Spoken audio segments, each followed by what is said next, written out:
Assalamualaikum warahmatullahi wabarakatuh. Perkenalkan, saya Ahmad Robli, Kepala SMA Negeri 1 Muara Gembong, Kabupaten Bekasi, Provinsi Jawa Barat.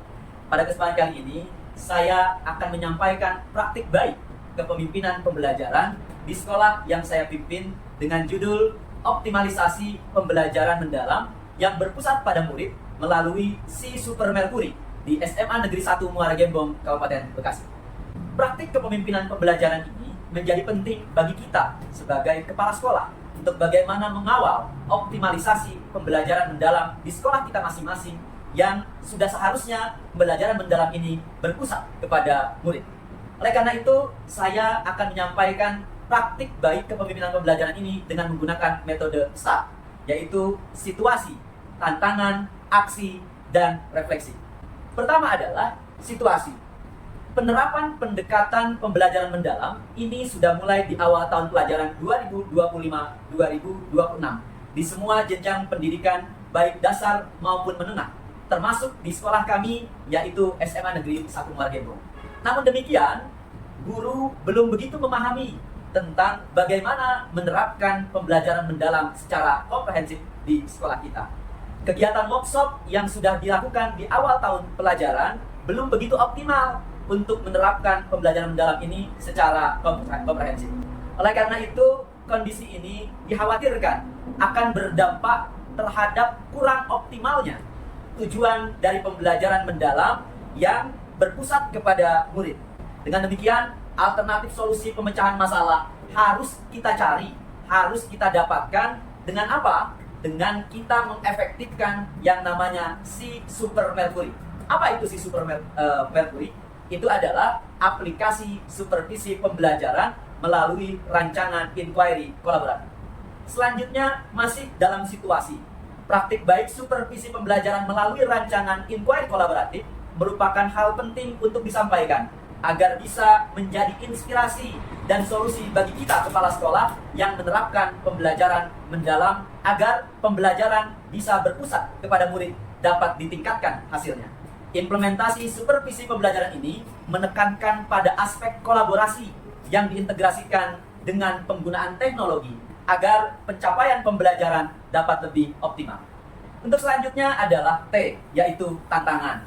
Tantangan yang dihadapi dalam melaksanakan supervisi pembelajaran melalui rancangan inquiry kolaboratif ini adalah yang pertama, motivasi guru bervariasi. Karena apa? Adanya jadwal pembelajaran guru yang cukup padat ditambah dengan adanya tugas tambahan masing-masing mereka. Yang kedua, pelaksanaan supervisi pembelajaran melalui rancangan inquiry kolaboratif membutuhkan alokasi waktu yang baik dan berkelanjutan. Kemudian yang ketiga, integrasi teknologi dalam melakukan supervisi melalui rancangan inquiry kolaboratif membutuhkan daya dukung sarana prasarana, terutama akses internet yang stabil. Selanjutnya adalah A, yaitu aksi.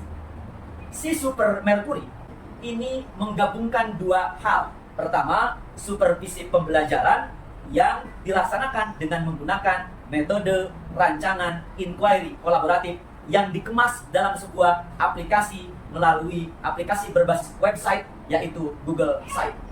Selanjutnya, supervisi pembelajaran seperti yang kita tahu bersama, tahapannya ada yang namanya pra-observasi. Yang kedua, observasi terhadap apa yang sudah disiapkan oleh para guru. Dan yang ketiga, pasca observasi. Kemudian, inquiry kolaboratif dilakukan dengan beberapa tahapan. Yang pertama adalah assess, yang kedua design, yang ketiga implement, dan yang keempat adalah measure, reflect, and change. Assess itu adalah kita mengidentifikasi berbagai macam kebutuhan yang ada di sekolah kita. Tantangan apa yang kita hadapi dan peluang apa yang kita dapatkan dalam mengimplementasikan pembelajaran mendalam di sekolah kita. Kemudian tahapan yang kedua adalah desain, merancang strategi dan program supervisi pembelajaran secara bersama-sama untuk mengoptimalkan pembelajaran yang berpusat pada murid. Yang ketiga, tahap implement. Apa itu? Kita menerapkan strategi supervisi pembelajaran yang efektif sesuai dengan tahapan yang tadi sudah disampaikan. Dan yang keempat adalah tahap measure, reflect, and check. Ini dilakukan dengan kita melakukan evaluasi terhadap efektivitas pembelajaran dan juga melakukan perbaikan berkelanjutan dengan secara kolaborasi. Kemudian refleksi. Apa yang kita refleksikan dari kegiatan praktik baik yang sudah kita lakukan di sekolah kita? Pertama, refleksi dari jurnal refleksi belajar guru.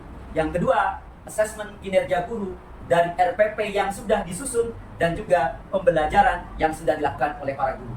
Yang ketiga, refleksi murid. Dan yang keempat adalah refleksi dari tim kolaborasi. Selanjutnya, refleksi yang pertama adalah jurnal refleksi guru. Ini kita refleksikan komponen kegiatan, refleksi terhadap berbagai macam kegiatan. Ini kita lakukan mulai dari kita menanyakan apakah kegiatan pembelajaran yang telah dilakukan oleh masing-masing guru itu sudah sesuai dengan indikator lain sebagainya, sampai dengan apakah instrumen yang sudah dilakukan oleh para guru ini sudah sesuai dengan perkembangan murid. Refleksi proses kegiatan. Di sini guru akan ditanya kelemahan yang mereka rasakan, bagaimana juga cara mereka memperbaiki kelemahannya. Kemudian apa juga yang menjadi kelebihan dan kekuatan, serta apa yang menjadi motivasi mereka dalam melaksanakan proses pembelajaran di sekolah. Kemudian refleksi yang kedua dari refleksi asesmen kinerja guru. Ini dilihat dari komponen RPP yang dimiliki oleh para guru. Di sini dilihat komponen RPP-nya, bagaimana tujuan pembelajaran, bagaimana kegiatan pembelajaran sampai dengan penilaian pembelajaran. Di sini akan terlihat bagaimana hasil RPP yang sudah dibuat oleh para guru.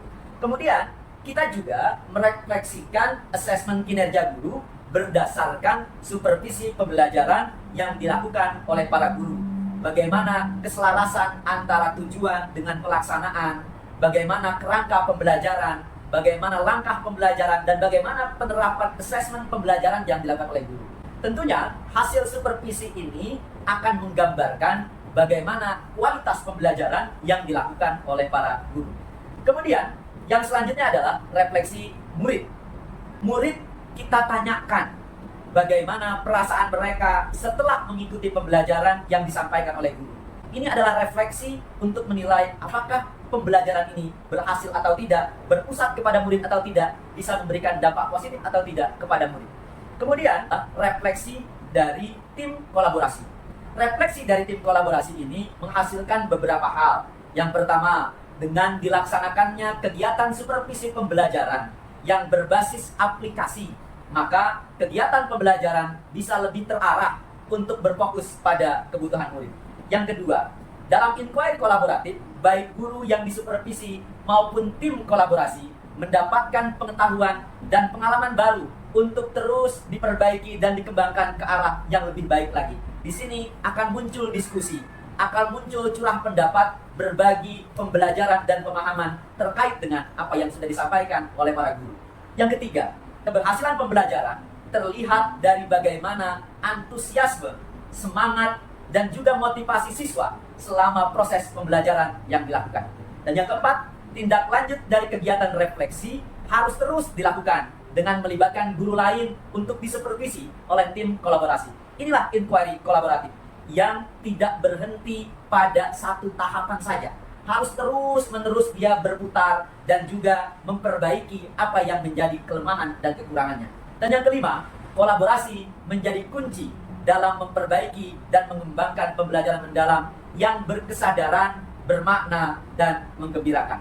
Kemudian, pembelajaran yang saya dapatkan dari praktik baik kepemimpinan pembelajaran yang sudah saya kerjakan ini adalah bahwa supervisi pembelajaran melalui rancangan inquiry kolaboratif menjadi hal yang sangat baik untuk terus dilakukan, karena di dalamnya akan ada diskusi terbuka untuk terus meningkatkan kualitas pembelajaran yang pada akhirnya akan berdampak pada kebutuhan murid yang sesungguhnya. Inilah praktik baik kepemimpinan pembelajaran yang sudah saya lakukan di SMA Negeri 1 Muara Gembong dengan melaksanakan supervisi pembelajaran dengan menggunakan metode rancangan inquiry kolaboratif berbantu dengan menggunakan aplikasi yang berbasis website. Mudah-mudahan apa yang saya lakukan bisa memberikan inspirasi, motivasi untuk bagaimana kita mengembangkan pembelajaran mendalam sesuai dengan apa yang menjadi tujuan dari pemerintah. Murid-murid yang memiliki karakter, memiliki 8 dimensi profil lulusan secara komprehensif. Mudah-mudahan apa yang saya sampaikan ada manfaatnya. Allahumma fiqh. Wassalamualaikum warahmatullahi wabarakatuh.